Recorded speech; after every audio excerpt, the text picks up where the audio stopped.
occasion to be rivals, enemies." "Enemies, if you like. There is a precision in your words, my dear fellow, particularly agreeable to me. One may always know what one has to look for with you." "What is the harm?" "No harm at all. So, in my turn, I will ask your permission to state our respective situations." "State away." "You are going to Perm, like me?" "Like you." "And probably you will go from Perm to Ekaterenburg, since that is the best and safest route by which to cross the Ural Mountains?" "Probably." "Once past the frontier we shall be in Siberia, that is to say in the midst of the invasion." "We shall be there." "Well! Then, and only then, will be the time to say, each for himself, and God for me." "For you all by yourself, very well. But since we have a week of neutral days before us, and since it is very certain that news will not shower upon us on the way, let us be friends until we become rivals again." "Enemies." "That's right, yes, that's right, enemies. But till then let us act together, and not try and ruin each other. All the same, I promise you to keep to myself all that I can see." "And I, all that I can hear." "Is that agreed?" "It is agreed." "Your hand?" "Here it is." And the hand of the first speaker, that is to say 5 wide open fingers, vigorously shook the 2 fingers coolly extended by the other. "By the by," said the first, "I was able this morning to telegraph the very words of the order to my cousin at 17 minutes past 10." "And I sent it to the Daily Telegraph at 13 minutes past 10." "Bravo, Mr. Blount." "Very good, Monsieur Jolivet." "I will try and match that." "It will be difficult." "I can try, however." So saying, the French correspondent familiarly saluted the Englishman, who bowed stiffly. The governor's proclamation did not concern these 2 news hunters, as they were neither Russians nor foreigners of Asiatic origin. However, being urged by the same instinct, they had left Nijni Novgorod together. It was natural that they should take the same means of transport, and that they should follow the same route to the Siberian steppes. Traveling companions, whether enemies or friends, they had a week to pass together before the hunt would be open. And then success to the most expert! Alcide Jolivet had made the first advances, and Harry Blount had accepted them, though he had done so coldly. That very day at dinner the Frenchman open as ever and even too loquacious, the Englishmen still silent and grave, were seen hobnobbing at the same table, drinking genuine Cliquot, at 6 roubles the bottle, made from the fresh sap of the birch trees of the country.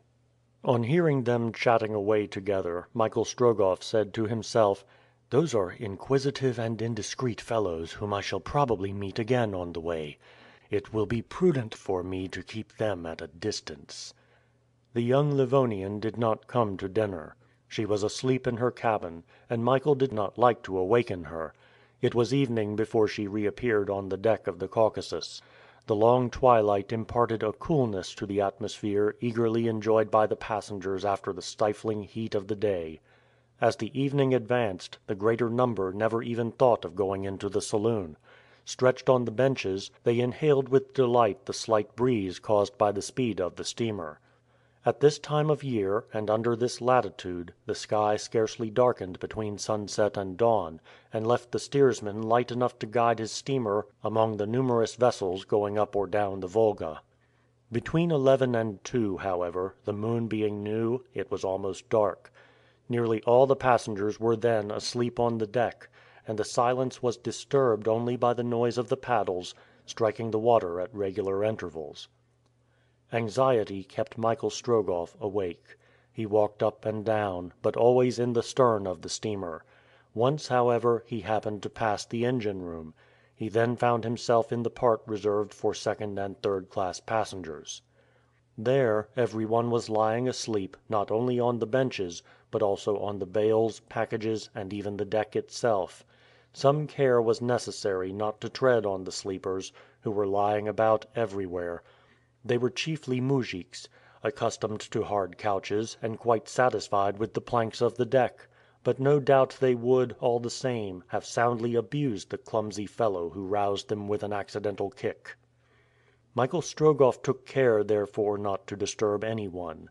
By going thus to the end of the boat, he had no other idea but that of striving against sleep by a rather longer walk. He reached the forward deck, and was already climbing the forecastle ladder, when he heard someone speaking near him. He stopped. The voices appeared to come from a group of passengers enveloped in cloaks and wraps. It was impossible to recognize them in the dark, though it sometimes happened that, when the steamer's chimney sent forth a plume of ruddy flames, the sparks seemed to fall amongst the group as though thousands of spangles had been suddenly illuminated. Michael was about to step up the ladder, when a few words reached his ear, uttered in that strange tongue which he had heard during the night at the fair. Instinctively he stopped to listen. Protected by the shadow of the forecastle, he could not be perceived himself. As to seeing the passengers who were talking, that was impossible. He must confine himself to listening. The first words exchanged were of no importance, to him at least, but they allowed him to recognize the voices of the man and woman whom he had heard at Nijni Novgorod. This, of course, made him redouble his attention. It was, indeed, not at all impossible that these same Tsiganes, now banished, should be on board the Caucasus. And it was well for him that he listened, for he distinctly heard this question and answer made in the Tartar idiom. "It is said that a courier has sent out from Moscow to Irkutsk."